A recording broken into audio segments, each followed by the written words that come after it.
Hello student, तर मागच्या लेक्चरला आपण युनिट सेकंड हीट ट्रीटमेंट प्रोसेसेसमध्ये केस हार्डनिंग पाहिलेलं आहे.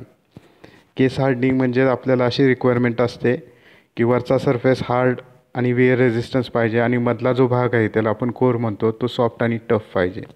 त्यामध्ये आपण कार्बोरायझिंग ही प्रोसेस पाहिली होती, म्हणजेच सर्टन डेप्थपर्यंत आपण कार्बन इंट्रोड्यूस करतो. त्यामध्ये पॅक कार्बोरायझिंग, गॅस कार्बोरायझिंग आणि लिक्विड कार्बोरायझिंग पाहिलेलं आहे. तर आज आपण नायट्रायडिंग या प्रोसेस, म्हणजे ही पण केस हार्डनिंग प्रोसेस आहे. ह्या नायट्रायडिंग का म्हणलेलं आहे, कारण ह्याच्यामध्ये नायट्रोजन इंट्रोड्यूस केला जातो. आता नायट्रोजन हा सर्टन डेप्थपर्यंत लो कार्बन स्टीलमध्ये इंट्रोड्यूस केला जातो किंवा पेनिट्रेट केला जातो. मग हा नायट्रोजन इंट्रोड्यूस करण्यासाठी किंवा पेनिट्रेट करण्यासाठी आपण काय करतो, जो कॉम्पोनंट आहे, ज्या कॉम्पोनंटवर नायट्रायडिंग करायचं आहे तो कॉम्पोनंट आपण अमोनिया बरोबर हीट करतो. आणि अमोनिया बरोबर हीट केल्याच्या नंतर अमोनिया म्हणजे NH3 मधला जो नायट्रोजन आहे, तो नायट्रोजन त्या कॉम्पोनंटमध्ये पेनिट्रेट होतो सर्टन डेप्थपर्यंत.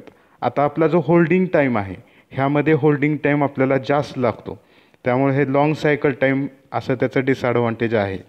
तर नायट्रायडिंग केल्याच्या नंतर आपण कोणतीही हीट ट्रीटमेंट प्रोसेस करत नाही किंवा क्वेंचिंग करत नाही. तर नायट्रायडिंग करायच्या आधीच आपण काही स्टेप्स फॉलो करतो. बघा, नायट्रायडिंग प्रोसेस म्हणजे काय की जो कॉम्पोनंट आहे तो कॉम्पोनंटला वरचा सरफेस आपल्याला किंवा आउटर सरफेस केस म्हणतो आपण त्याला, तो हार्ड पाहिजे आणि मधला जो भाग आहे तो टफ पाहिजे. मग यासाठी आपण लो कार्बन स्टील घेतलं. लो कार्बन स्टीलचे जे काही पार्ट आहेत किंवा कॉम्पोनंट आहे तो अमोनिया बरोबर आपण हीट केलं आणि हीट केलं त्याचा जो टेम्परेचर आहे ते 500 ते 650 तापमानापर्यंत आपण हीट केलं आणि बराच वेळ होल्ड केलं आणि नंतर आपण ते कूल होऊ दिले कॉम्पोनंट. तर त्यामध्ये काय होणार आहे, नायट्रोजन जो आहे NH3 मधला जो आहे नायट्रोजन जो आहे तो त्या सरफेसमध्ये पेनिट्रेट होतो. अशा पद्धतीनं आपण नायट्रायडिंग प्रोसेस करतो. आता नायट्रायडिंग झाल्याच्या नंतर कोणतीही हीट ट्रीटमेंट फर्दर होत नाही किंवा क्वेंचिंग होत नाही, तर त्याच्या आधीच आपण सेव्हरल स्टेप आपण करत असतो.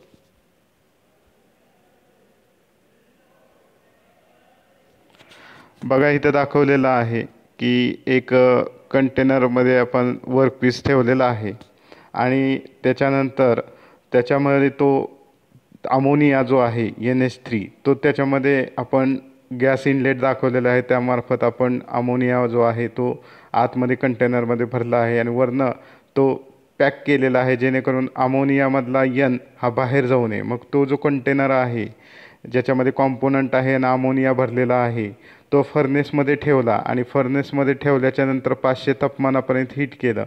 500 तापमानाला अमोनिया डिसअसोसिएट होतो, म्हणजे जो आहे त्यातला तो त्या वर्कपीसमध्ये पेनिट्रेट होतो. अशा पद्धतीने ही नायट्रायडिंग प्रोसेस केली जाते. आता याचे कॅरेक्टरिस्टिक नायट्रायडिंगचे काय आहेत, तर 0.4 mm पर्यंत डेप्थ मिळते.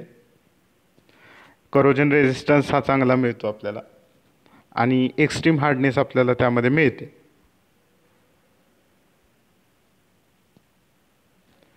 नायट्रायडिंग जे प्रोसेस आहे ह्याच्यामध्ये आपण म्हटलं की नायट्रायडिंग ही शेवटची स्टेप आहे किंवा लास्ट ऑपरेशन आहे. त्याच्या आधी आपल्याला काही स्टेप्स किंवा काही प्रोसेस आपल्याला ह्याच्या आधी कराव्या लागतात त्या सिक्वेन्समध्ये.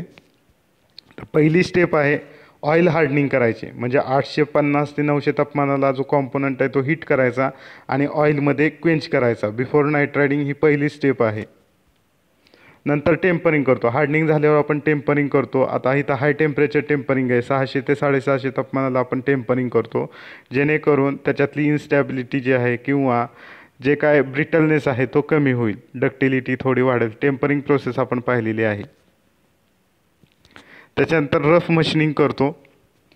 नंतर त्यामध्ये स्टॅबिलायझिंग करतो, म्हणजे जे काही इंटरनल स्ट्रेसेस आहेत ते रिमूव्ह करतो जेणेकरून स्टेबल स्ट्रक्चर होईल. 525 ते 550 डिग्री सेल्सिअसला आपण स्टॅबिलायझिंग करून घेतो. नंतर फायनल मशीनिंग करतो आणि लास्टला नायट्रायडिंग करतो. बघा, बिफोर नायट्रायडिंग आपण सेव्हरल स्टेप्स करतो. पहिली स्टेप आहे की ऑइल हार्डनिंग करतो 900 तापमानापर्यंत. नंतर टेम्परिंग करतो, दुसरी स्टेप 650 तापमानापर्यंत. नंतर रफ मशीनिंग करतो. नंतर इंटरनल स्ट्रेसेस रिमूव्ह करण्यासाठी परत तो पार्ट जो आहे तो 525 ते 550 तापमानाला हीट करतो. हीट ट्रीटमेंट प्रोसेस करतो आणि नंतर फायनल मशिनिंग करतो. आता फायनल मशिनिंग झाल्याच्या नंतर लास्ट स्टेप कुठली आहे तर नायट्रायडिंग.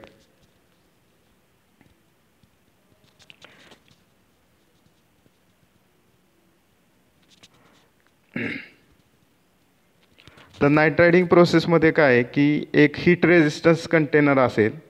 हीट रेझिस्टन्स कंटेनरमध्ये आपण जे कॉम्पोनंट आहेत ते कॉम्पोनंट आपण त्यामध्ये ठेवतो आणि त्यामध्ये अमोनिया जो कोल्ड अवस्थेत आहे तो भरतो त्या कंटेनरमध्ये आणि नंतर तो फायर क्लेच्या साहाय्याने तो कंटेनर सील करतो आणि नंतर तो जो कंटेनर आहे ज्याच्यामध्ये कॉम्पोनंट आहे आणि अमोनिया भरलेला आहे तो सील केलेला आहे तो कंटेनर हीट रेझिस्टंट कंटेनर हा नंतर फर्नेसमध्ये ठेवतो आणि त्याचं तापमान 500 तापमानापर्यंत आपण तो हीट करतो. हीट केल्याच्या नंतर अमोनिया जो NH3 आहे त्यातला जो N आहे तो N काय होणार आहे त्या कॉम्पोनंटमध्ये पेनिट्रेट होणार आहे, त्या सरफेसमध्ये पेनिट्रेट होणार आहे. अशा पद्धतीने वरचा सरफेस आपण हार्ड आणि वेअर रेझिस्टन्स बनवतो.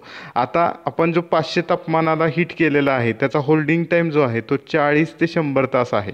एवढ्या 40 ते 100 तास आपण तो जो पार्ट आहे तो आपण 40 ते 100 तास होल्ड करतो आणि नंतर आपल्याला जी काही रिक्वायर्ड डेप्थ आहे, डेप्थ ऑफ हार्डनेस ती अचीव झाल्याच्या नंतर तो जो कॉम्पोनंट आहे तो कंटेनरमध्येच कूल होऊ देतो. नंतर त्याच्यानंतर आपण कोणतीही ट्रीटमेंट प्रोसेस करत नाही. इथं दाखवलेलं बघा 2 NH3 2 NH3 is equal to 3H2 + 2N म्हणजे 2N जो आहे N जो आहे तो त्या सरफेसमध्ये ऑब्झॉर्व झालेला असतो किंवा पेनिट्रेट झालेला असतो. बघा in this the components are place in heat resistance metal container. Metal container जो हीट रेझिस्टन्स आहे हीट रेझिस्टंट मेटल कंटेनर त्याच्यामध्ये पार्ट ठेवलेला आहे आणि अमोनिया त्याच्यामध्ये भरला आहे. नंतर अमोनिया भरल्याच्या नंतर तो कंटेनर काय करतो आपण सील करतो आणि फर्नेसमध्ये ठेवतो आणि 500 तापमानापर्यंत हीट करतो.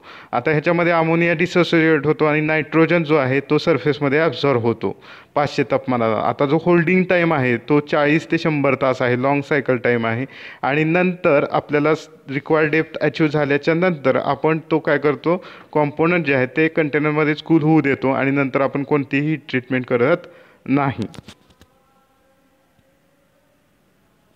आता नायट्रायडिंगचे ॲडव्हान्टेजेस काय आहे, सरफेस हार्डनेस चांगला मिळतो, डिस्टॉर्शन किंवा क्रॅकिंग जे आहे ते कमी होतं, करोजन आणि वेअर रेझिस्टन्स ही प्रॉपर्टी इम्प्रूव्ह होते, फटिग रेझिस्टन्स आपल्याला चांगल्या पद्धतीचा मिळतो आणि नायट्रायडिंग झाल्यावर मशिनिंग करायची आवश्यकता नाही आणि इकॉनॉमिकल प्रोसेस आहे लार्ज नंबर ऑफ पार्टसाठी. बघा सरफेस हार्डनेस चांगला मिळतो, डिस्टॉर्शन किंवा क्रॅकिंग कमी होतं, corrosion resistance wear resistance property आपल्याला चांगली मिळते, फटिग रेझिस्टन्स चांगला मिळतो. त्याच्यानंतर आपल्याला मशिनिंग करायची आवश्यकता नाही नायट्रायडिंग झाल्यावर आणि ही इकॉनॉमिकल प्रोसेस आहे. ह्याचे डिसॲडव्हान्टेज काय, लॉंग सायकल टाईम जवळजवळ 40 ते 100 तास आपण होल्ड करतो आहे म्हणजे बघा लॉंग सायकल टाईम आहे. कधी कधी जास्त हार्डनेस झाल्याच्यामुळं एक्स्ट्रीम हार्डनेस झाल्याच्यामुळं ब्रिटल केस पण म्हणजे सरफेस पण ब्रिटल होऊ शकतो. कॉस्ट जास्त आहे आणि टेक्निकल कंट्रोल ह्याच्यामध्ये रिक्वायर्ड आहे. ह्याचे जे ॲप्लिकेशन आहेत नायट्रायडिंगचे ते वॉल सीटमध्ये आहेत, गिअर्समध्ये आहेत, गेजेसमध्ये आहेत, बुशमध्ये आहेत, बुशिंगमध्ये आहेत, क्रँक पिन आणि जनरलमध्ये आहेत, बॉर रेसेसमध्ये आहे, क्लचमध्ये आहेत, एअरक्राफ्ट पार्टमध्ये आहे, पंप शाफ्टमध्ये आहे. Valve seat, gears, gauges, bushing, crank pin, ball races, clutch, pump shaft आणि एअरक्राफ्ट इंजिन ह्याच्यामध्ये नायट्रायडिंगचे ॲप्लिकेशन आहे. ह्याच्यातले 4 तरी ॲप्लिकेशन तुम्ही लक्षात ठेवा. आता कार्बोरायझिंग आणि नायट्रायडिंगमध्ये डिफरन्स काय, तर कार्बोरायझिंगमध्ये आपण कार्बन इंट्रोड्यूस करतो आणि नायट्रायडिंगमध्ये नायट्रोजन पेनिट्रेट करतो सरफेसमध्ये. आता कार्बोरायझिंगचं जे टेम्परेचर आहे ते 925पर्यंत असतं, नायट्रायडिंगचं हे 500-600 तापमानपर्यंत असतं. आता ह्यामध्ये कार्बोरायझिंग झाल्यावर आपल्याला हार्डनिंग टेम्परिंग करावं लागतं, पण नायट्रायडिंग झाल्यावर कोणतीही ट्रीटमेंट आपण करत नाही. आता ही कार्बोरायझिंग जे आहे ते सिम्पल आहे आणि स्वस्त आहे, पण नायट्रायडिंग ही कॉस्टली आहे. आता कार्बोरायझिंगमध्ये ग्रेन रिफायनमेंट इज नॉट नेसेसरी आणि नायट्रायडिंगमध्ये ग्रेन रिफायनमेंट करावं लागतं. बिफोर नायट्रायडिंग आपल्याला ग्रेन रिफाईन करून घ्यावे लागतात. So this is all about nitriding. आता नेक्स्ट आपली जी ही ट्रीटमेंट प्रोसेस आहे केस हार्डनिंगमधली ती म्हणजे सायनायडिंग. सायनायडिंग म्हणजे NaCN सोडियम सायनाईडचा सॉल्ट बाथ असेल, मोल्टन बाथ असेल, NaCN जो CN आहे त्यामध्ये C म्हणजे कार्बन, N म्हणजे नायट्रोजन, सायनाईड CN ग्रुप आहे. तर त्यामध्ये कार्बन आणि नायट्रोजन दोन्हीही इंट्रोड्यूस केलं जातं सरफेसमध्ये, ह्याला आपण सायनायडिंग म्हणतो. आता ह्याच्यामध्ये जे तापमान आहे ते 808 ते 900 तापमान म्हणजे 870पर्यंत ह्याचं तापमान आहे हीटिंगचं.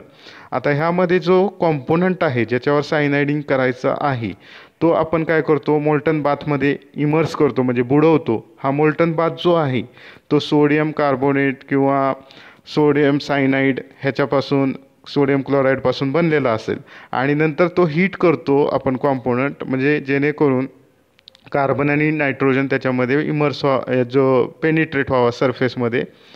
आता ह्याच्यामध्ये होल्डिंग टाईम आपल्याला डेप्थ किती पाहिजे त्याच्यावरती 30 मिनिट ते 3 तास हा होल्डिंग टाईम असू शकतो.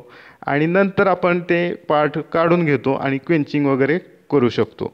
तर अशा पद्धतीने हे सायनायडिंग आहे. ह्याच्यामध्ये कार्बन आणि नायट्रोजन सरफेस, लो कार्बन स्टीलच्या सरफेसमध्ये पेनिट्रेट केले जातात किंवा ॲब्झॉर्ब केले जातात.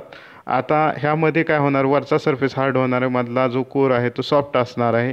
मग हे करण्यासाठी आपण काय करतो, जो लो कार्बन स्टील आहे तो आपण मोल्टन सॉल्ट बाथ ज्याच्यामध्ये सायनाईड आहे त्याच्यामध्ये बुडवतो आणि 800 ते 900 तापमानाला हीट करतो, काही वेळ होल्ड करतो डिपेंडिंग अपॉन डेप्थ रिक्वायर्ड आणि नंतर क्वेंचिंग करतो.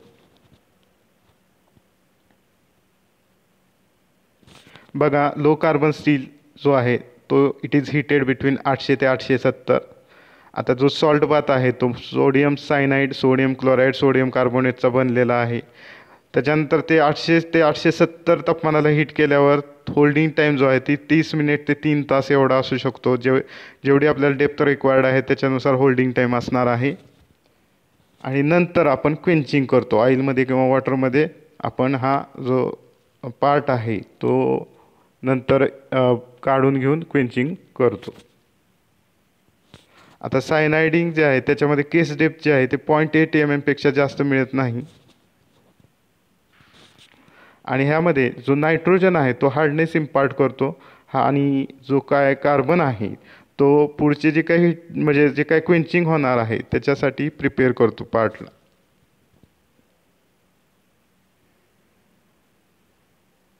आता ह्या ॲडव्हान्टेजेस काय आहेत सायनायडिंगचे, तर ब्राईट फिनिश मिळतो, चकाकणारा फिनिश मिळतो, ब्राईट फिनिश मिळतो. क्रॅक्स आणि डिस्टॉर्शन कमी होतात.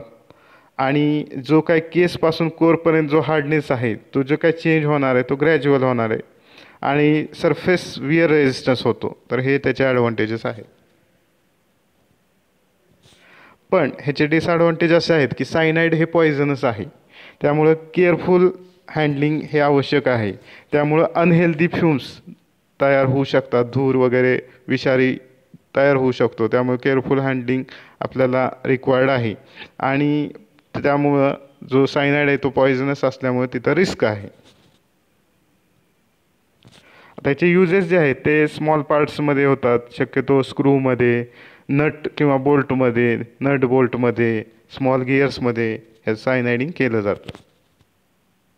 तर आज आपण इथंच थांबतो आहे. आपण केस हार्डनिंगमध्ये कार्बोरायझिंग, नायट्रायडिंग, सायनायडिंग पाहिलेलं आहे. आता नेक्स्ट लेक्चरला आपण सरफेस हार्डनिंगमध्ये मीडियम कार्बन स्टीलवर सरफेस हार्डनिंग केलं जातं, त्यामध्ये आपण फ्लेम हार्डनिंग आणि इंडक्शन हार्डनिंग पाहणार आहोत.